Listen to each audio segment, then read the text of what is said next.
آپ کسی معزز کا بلاوا آپ کے پاس آئے تو آپ لیٹ نہیں کرتے، آپ کے افسر بالا کا بلاوا آئے تو لیٹ نہیں کرتے۔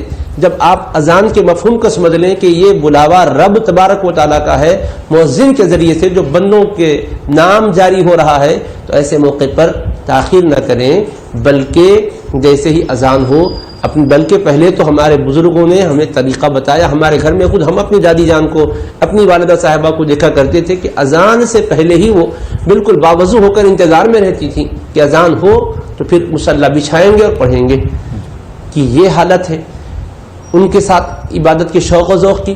اور ہم لوگوں کی غفلتیں یہ تو تاخیر کرنا بہرحال اچھی بات نہیں ہے، وقت مستحب پر نماز پڑھ لی جائے، اس کو ٹلانا، نماز کو ضائع کرنا ہے۔ قرآن مجید میں بھی وعید آئی ہے فخلف من بعدهم خلف اضاعوا الصلاة، ان کے بعد ایسے ناخلف لوگ آ گئے جنہوں نے نمازوں کو ضائع کر دیا۔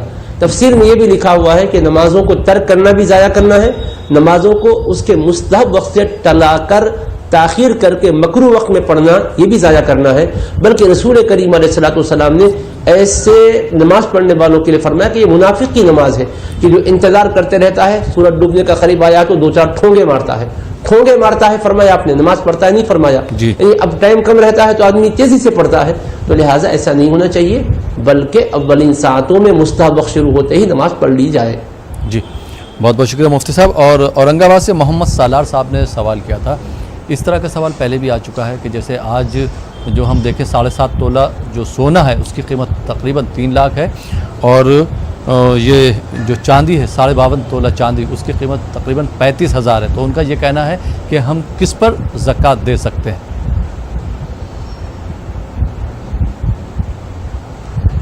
دیکھیے ہمارے محترم سالار بھائی صاحب، آپ کا سوال بہت اچھا ہے۔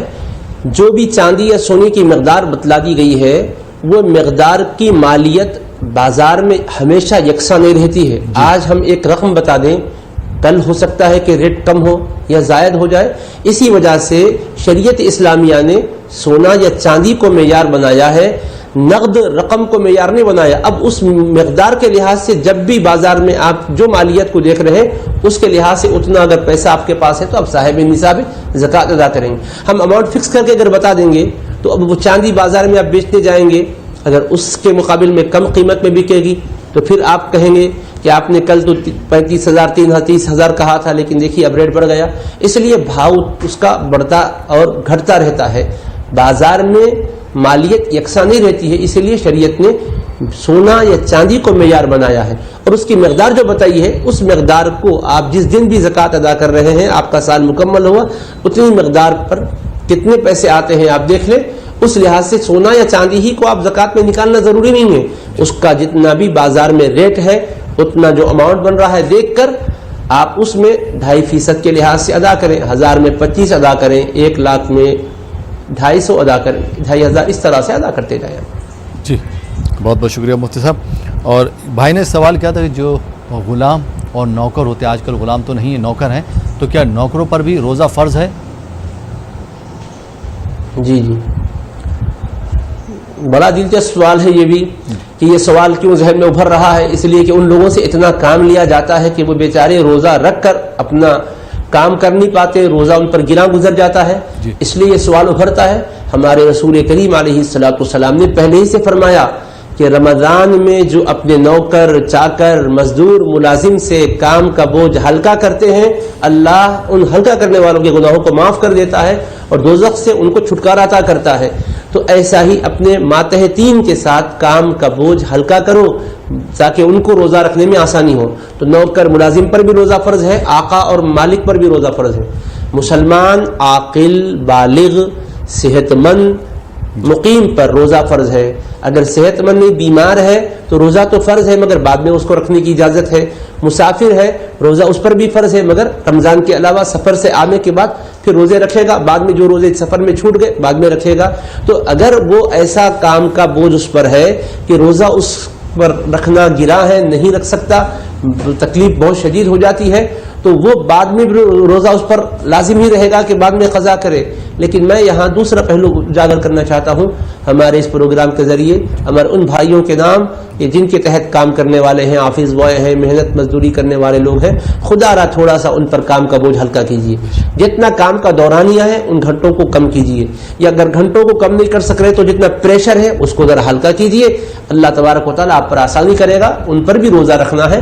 البتہ جو لوگ دھوپ میں کام کر رہے ہیں روزہ رکھنے سے غشی طاری ہو جاتی ہے، ایسی شدت کی نوکری ہے، اس کے سوا کوئی ان کے لیے چارے کار نہیں ہے، تو ان کے مالکوں کو سمجھانا چاہیے. اگر وہ سمجھ گئے تو ٹھیک ہے، نہیں تو پھر یہ لوگ اس میں رخصت لے لیں تاکہ روزہ رہ سکے. اگر ایسی بھی کوئی شکل نہ بن سکے، روزہ نہیں رکھ سکے، تو بعد کے دنوں میں ٹھنڈے دنوں میں قرضہ ان روزوں کی قضا ان کے ذمہ ضروری طور پہ لازم رہے گی. جی مفتی صاحب، گجرات سے ایک سوال آیا تھا کہ ابھی تو مساجد میں نماز نہیں ہو رہی ہے، لوگ جو ہے گھر پر ہی عبادت کر رہے ہیں، تو ایسی صورت میں اعتکاف جو ہے کتنے لوگ گھر میں کریں اور کس طرح سے کریں وہ بھی بتاتے ہیں آپ. ہاں دیکھیے، مساجد میں جہاں نمازوں کے لیے محدود تعداد کے ساتھ اجازت ہے، تو ایسی صورت میں مسجد کے مؤذن صاحب ہی یا امام صاحب ہی یا کوئی بھی محلے کے جو ذمہ دار ہیں وہ مسجد میں اعتکاف بیٹھ سکتے ہیں، کیونکہ ایک آدمی کا اعتکاف بیٹھنا کفایہ ہے، ادا ہو جاتا ہے. اور کوئی ایک آدمی 24 گھنٹے مسجد میں اگر بیٹھے رہے گا تو اس پر کوئی قانونی رکاوٹ بھی نہیں ہے.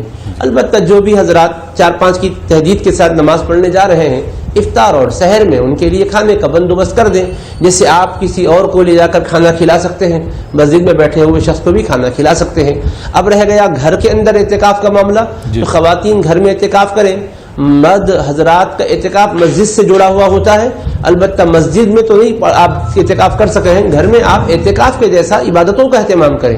شرعی اعتکاف تو مسجد میں ہوتا ہے، لیکن آپ یہ کیجئے کہ زیادہ سے زیادہ مصلی پر رہیے، قرآن پڑھتے رہیے، ذکر کرتے رہیے، اللہ سے لو لگا کے دعائیں کرتے ہوئے اپنے آپ کو مشغول رکھیے. جی بہت بہت شکریہ مفتی صاحب. اور اسماعیل علی خان صاحب، ایک بار پھر آپ کے پاس آتے ہیں. آپ نے جو آپ حمد سنا رہے تھے وہ ہمارے ناظرین سن نہیں پائے کیونکہ رابطہ آپ سے ٹوٹ گیا، تو میں چاہوں گا ایک بار پھر آپ جو ہے وہ حمد ہمارے ناظرین کے لیے سنائیں. جی اسماعیل صاحب. جی جی کوئی تو ہے جو نظام ہستی چلا رہا ہے، وہی خدا ہے. نظر بھی رکھے سنبھالتے بھی وہ جان لیتا ہے، نیتیں بھی جو خانہ لا شعور میں جگمگا رہا ہے، وہی خدا ہے، وہی خدا ہے، وہی خدا ہے. تلاش اس کو نہ کر بتوں میں، وہ ہے بدلتی ہوئی رتوں میں، جو دن کو رات اور رات کو دن بنا رہا ہے، وہی خدا ہے، وہی خدا ہے، وہی خدا ہے. کوئی تو ہے جو نظام ہستی چلا رہا ہے، وہی خدا ہے. جزاک اللہ خیر. جی ناظرین، بریک کے بعد ایک بار پھر آپ کا خیر مقدم ہے. آپ دیکھ رہے ہیں ہمارا یہ لائیو فون ان پروگرام رمضان ٹائم، اور آپ کے سوالوں کے جوابات دے رہے ہیں مفتی سید ضیاء الدین نقشبندی صاحب، جو ہمارے ساتھ حیدرآباد سے جڑے ہیں، اور آپ کے فرمائش پر ہم اور نعت سنا رہے ہیں ملک محمد اسماعیل علی خان صاحب. دونوں حضرات کا بریک کے بعد ایک بار پھر خیر مقدم ہے ہمارے پروگرام میں. اور بریک کے بعد کچھ اور کالرز کو اس پروگرام میں شامل کرتے ہیں. دیکھتے ہیں یہ کالرز کہاں سے ہیں اور ان کے کیا سوالات ہیں. جی السلام علیکم. السلام علیکم. السلام علیکم. وعلیکم السلام ورحمۃ اللہ وبرکاتہ. جی محترم، کہاں سے بات کر رہے ہیں؟ ہم امبیڈکر نگر اتر پردیش. جی سوال کیجیے. ہاں میرا نام مشتاق احمد نام ہے. جی تو کچھ ہمارے سمجھ میں نہیں آ رہا، ہم کچھ سوال ڈالنا چاہتے تھے. ہم نے کہا ہم اسے ڈالیں، اسے ہمیں گیان ملے اور سمجھداری آئے. سوال کیجیے. شریعت، طریقت، حقیقت، معرفت اور بقا یہ کیا چیز ہے، کیسے کیا جائے؟ شریعت، معرفت. ہاں شریعت، طریقت، حقیقت، معرفت، بقا اور فنا. طریقت اور کیا؟ شریعت، طریقت، جی حقیقت، ہاں معرفت، جی بقا اور فنا. بقا اور فنا. حقیقت. جی تو کیا پوچھنا چاہ رہے ہیں؟ ہاں اس کا کون سا طریقہ ہے، کیا کیا چیز آتا ہے شریعت میں، طریقت میں کیا آتا ہے، کیا حقیقت میں آتا ہے، کیا معرفت میں آتا ہے، کیا بقا میں آتا ہے، کیا فنا میں. اچھا ٹھیک. آئیے ناظرین ایک اور کالر کو شامل کرتے ہیں. جی السلام علیکم. وعلیکم السلام. جی محترمہ کہاں سے بات کر رہی ہیں آپ؟ جی میں مدھیہ پردیش سے بات کر رہی ہوں. جی اور میرا سوال یہ ہے مفتی صاحب سے کہ ابھی کچھ دنوں سے سوشل میڈیا پر ایک ثریا ستارے کے بارے میں یہ بتایا جا رہا ہے کہ حدیث سے ثابت ہے کہ 12 مئی کو یہ ستارہ نکلے گا اور اس سے یہ کورونا جو وائرس وہ ختم ہو جائے گا. تو مجھے یہ پوچھنا ہے کہ یہ حدیث سے ثابت ہے کیا؟ اس کی وضاحت فرما دیں مفتی صاحب. جی رمضان سے متعلق کوئی آپ کا سوال ہے؟ جی نہیں.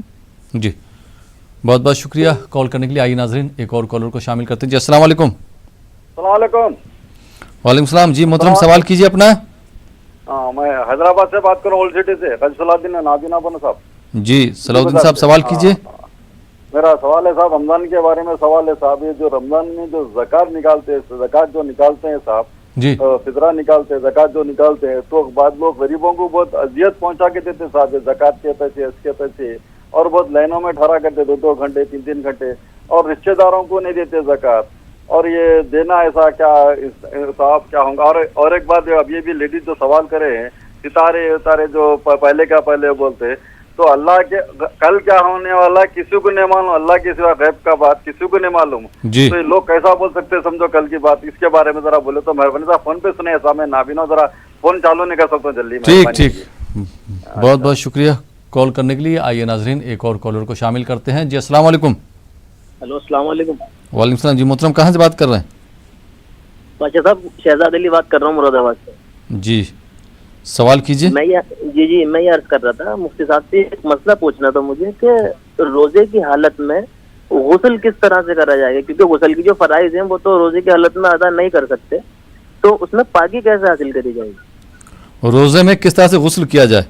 جی روزے کے جو 4 فرائض ہیں وہ اس میں انجام دی نہیں جا سکتے، وہ حلق تک پانی اور ناک کی واسطے تک پانی.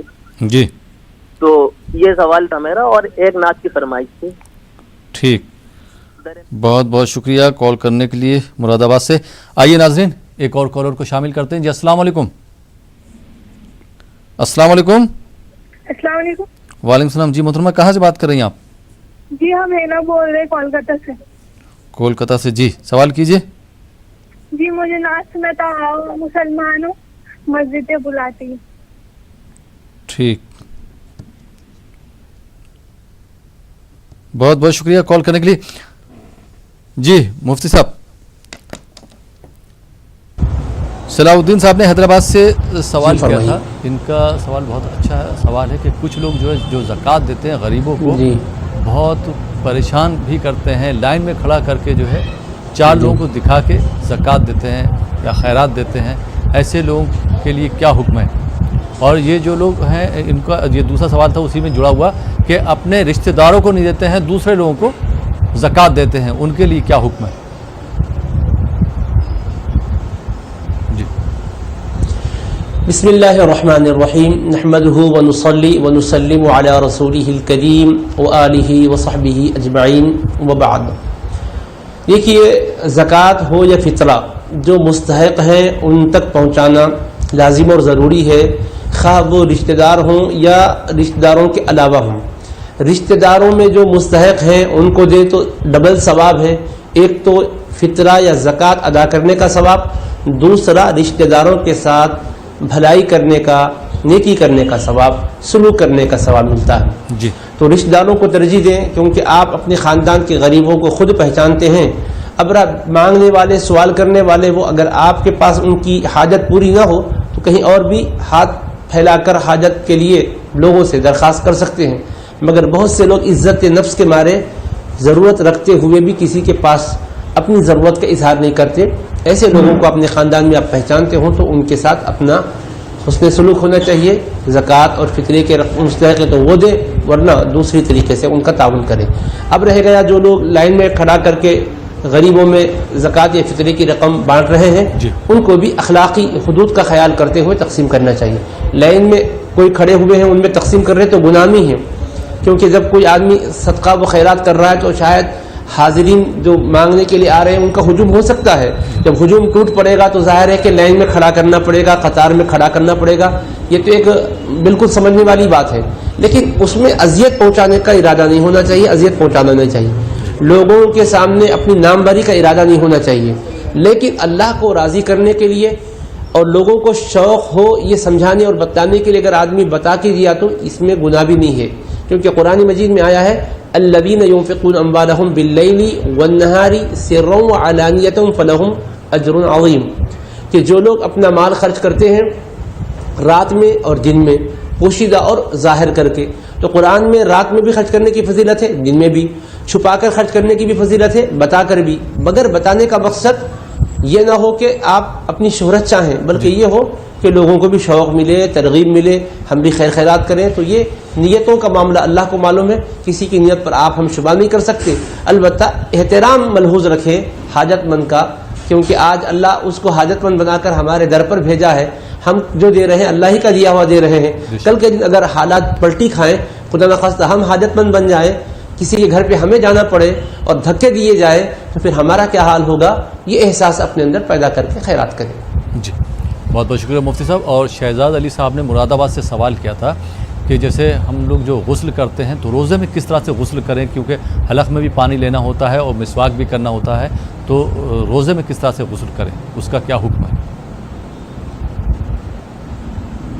جی بہت اچھا سوال ہے۔ دیکھیے، روزے میں وضو جب آپ کریں گے تو لامحالہ کلی بھی کریں گے، ناک میں پانی بھی چڑھائیں گے، غسل میں بھی کلی کرنا ہے اور ناک میں پانی چڑھانا ہے۔ اب روزے میں بھائی کو یہ شبہ اس لیے پیدا ہو رہا ہے کہ کلی کریں گے تو پھر اگر ہم پانی اس میں حلق میں چلے گا تو روزہ ٹوٹ جائے گا، ناک میں بھی ہم پانی پہنچائیں گے کہیں اندر تک پانی پہنچ نہ جائے، تو اس میں جو شبہ ہے اس کو دور کرنے کے لیے میں حضور پاک علیہ السلام کے ارشاد پہلے سنا دیتا ہوں۔ رسول کریم علیہ السلام نے فرمایا کہ تم ناک میں پانی چڑھانے میں مبالغہ کرو، اہتمام کرو، الا ان تکون صائما، مگر یہ کہ تم روزے دار ہو۔ اگر روزے دار ہو تو ہلکا سا ناک میں پانی چڑھاؤ، بالکل مبالغہ کر کے اندر تک مت پہنچاؤ، بس تھوڑا سا پانی ناک میں چڑھا کر آپ ناک صاف کر دو۔ اسی طرح کلی کرنے کا بھی یہی حکم ہے کہ آپ ہلکا سا کلی کریں، اس میں بہت زیادہ غلو اور مبالغہ نہ کریں، بالکل ہلکا اور خفیف طریقے سے کلی کر لیں۔ کلی کرنے میں آپ حلق میں پانی پہنچے اس سے احتیاط رکھیں، اور اچھی طرح سے آپ وضو میں جیسا کلی کرتے ہیں ناک میں پانی چڑھاتے ہیں، غسل میں بھی کلی اور ناک میں پانی چڑھائیں گے، کلی کریں گے، مگر احتیاط کے ساتھ، اور احتیاط کے ساتھ آپ کریں گے۔ باقی پورے بدن پر پانی بہائیں گے، اس میں بھی احتیاط رکھیں۔ شاور کے نیچے اگر آپ کھڑے ہو کر اگر غسل کر رہے ہیں تو کہیں آپ دائیں بائیں ہونے میں حلق میں پانی چلے جانے کا خطرہ ہے تو بچیں، بالٹی سے پانی ڈال لیں، یا اگر وہاں بھی ٹھہر کر کریں تو احتیاط کے ساتھ کریں۔ برابر فرض غسل ہے تو ضرور آپ پر غسل لازم ہے، آپ کریں گے، ناپاک نہیں رہیں گے. اگر ویسے بھی ٹھنڈک حاصل کرنے کے لیے روزے میں غسل کرنا چاہتے ہیں شریعت میں اس کی بھی اجازت ہے. احتیاط کے ساتھ غسل کیا جائے. ناک میں پانی چڑھانے میں بھی بہت زیادہ مبالغہ نہ کرے, کلی کرنے میں بھی مبالغہ نہ کرے. جی بہت بہت شکریہ مفتی صاحب. اور ملک اسماعیل صاحب فرمائشیں آئی ہیں نعت کی. شہزاد صاحب نے بھی مراد آباد سے فرمائش کری نعت کی, اور کولکتہ سے ہماری ایک بہن نے بھی جو ہے نعت کی فرمائش کی تھی. تو میں چاہوں گا کہ ہمارے ناظرین کے لیے آپ ایک نعت پیش کریں. جی اسماعیل صاحب.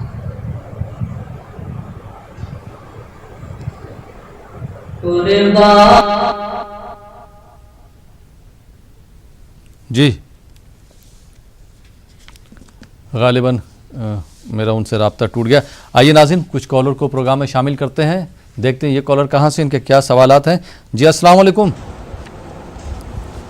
السلام علیکم. السلام علیکم.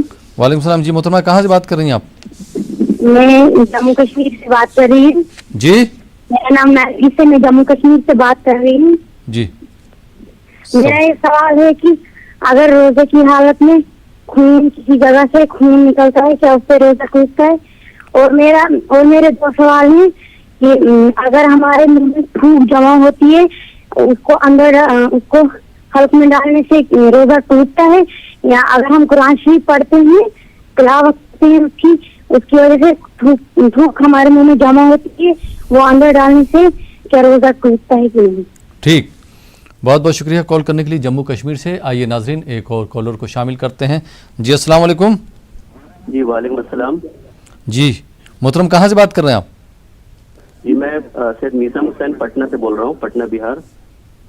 پٹنہ بہار سے. جی سوال کیجئے.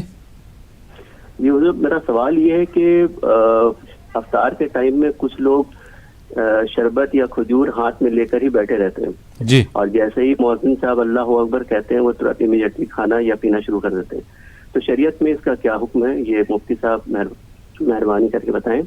اور اسی سے جڑا ہوا میرا دوسرا سوال یہ ہے نہیں ایک چیز ہے کہ جیسے جو شربت یا کھجور لے کے بیٹھے وہ روزے کی حالت میں ہے, وہ اذان کا ہی انتظار کر رہے ہیں. جیسی اذان ہوتی ہے تو انہوں نے افطار کر لیا, تو اس میں قباحت کیا ہے؟ نہیں, جیسے ہی وہ مؤذن مسجد سے آواز آتی ہے اللہ اکبر, وہ امیڈیٹلی کھانا شروع کر دیتے ہیں. جی تو اذان سن کے ہی انہوں نے افطار کیا نا. جی جی جی. تو یہ شریعت میں کہاں تک ہوگا, کیا ہمیں اذان کا انتظار کر لینا چاہیے؟ پوری اذان سننا چاہیے. جی پوری اذان سن کے افطار کرنی چاہیے. اور اسی سے دوسرا سوال میرا جڑا ہوا یہ ہے کہ کیا مغرب کی نماز کے بعد, کیونکہ ابھی لاک ڈاؤن چل رہا ہے, سب لوگ اپنے گھر میں, تو کیا مغرب کی نماز کے بعد افطار کیا جا سکتا ہے یا نہیں؟ مغرب کی نماز کے بعد افطار. جی ٹھیک. آئیے ناظرین ایک اور کالر کو شامل کرتے ہیں. جی السلام علیکم. وعلیکم السلام رحمۃ اللہ. جی محترم کہاں سے بات کر رہے ہیں؟ میں چھندواڑہ مدھیہ پردیش سے بول رہا ہوں. جی سوال کیجیے. میرے دو سوال تھے. جی پہلا سوال میرے جمعے کے متعلق ہے, جمعے کی نماز کب فرض کی گئی؟ میرا دوسرا سوال ہے جی جمعے کی نماز کب فرض کی گئی؟ جی. اور میرا دوسرا سوال ہے, اگر جماعت الوداع جو کہ 22 مئی کو ہے, اگر گھر پہ ہم ادا کریں گے اور خدا نخواستہ ایسا نہ ہو, اگر مسجد میں ادا کریں گے تو اس میں کیا ثواب ہوگا؟ ٹھیک. اور کوئی سوال؟ شکریہ. بہت بہت شکریہ آپ کا بھی, آپ نے سوال کیا, پروگرام میں کال کیا. آئیے ناظرین ایک اور کالر کو شامل کرتے ہیں. جی السلام علیکم. ہلو السلام علیکم. جی بھائی کہاں سے بات کر رہے ہیں آپ؟ میں ہلدوانی سے بات کر رہا ہوں. سوال کیجیے. میرا یہ سوال ہے جیسے نفل پڑھتے ہیں ہم, جی اگر ہم اس کی جگہ وہ قضا فرض پڑھ لیں فجر کی, اور جیسے کہ اس کا ثواب 70 گنا ملے گا کیا اس کا بھی قضا نماز کا؟ قضا نماز کا ثواب. ہاں جی. جیسے کہ اس میں پڑھتے ہیں ظہر میں ہوتی ہے اور مغرب میں عشاء میں, جو جیسے کہ وہ پڑھتے ہیں نفل کی جگہ پہ اگر ہم پڑھ لیں قضا فجر. ٹھیک. بہت بہت شکریہ کال کرنے کے لیے. آئیے ناظرین ایک اور کالر کو شامل کرتے ہیں. جی السلام علیکم. ہلو السلام علیکم. وعلیکم السلام. جی محترم کہاں سے بات کر رہے ہیں؟ میں کلکتہ سے محمد اسلم بول رہا ہوں. کولکتہ سے. جی جی جی. جی سوال کیجیے.